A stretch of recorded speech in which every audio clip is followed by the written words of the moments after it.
So, John, I've heard the question asked. I have my personal theory on this, but somebody recently asked me, is it possible to have too much urgency? Have your employees feeling too much urgency around some big issue? Is that the question? That's the question. So let's see if I got it right. Is it possible to have them too wanting to get up in the morning and to race into work and to actually do something that day that'll help you move ahead and win? Is it possible to have too much of that? Well, I don't think so. But the reason people raise that question, I think, is they equate urgency sometimes with what we would call false urgency, which is just a lot of activity going on.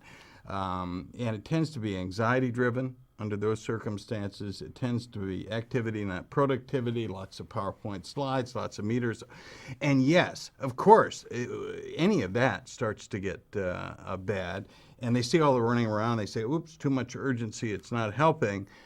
That is correct. You don't want that. You want real urgency, which is people bouncing up in the morning, really with this sense of there's something important, there's a big opportunity, I've got to contribute each day, and you cannot have too much of that. No, well, we both agree there, and you knew I'm completely on board with that. And the downside is often folks, and the reason the question is asked, because they do interpret false urgency as true urgency.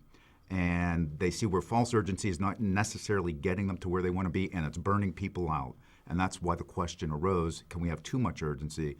When it's true urgency, you can never have too much.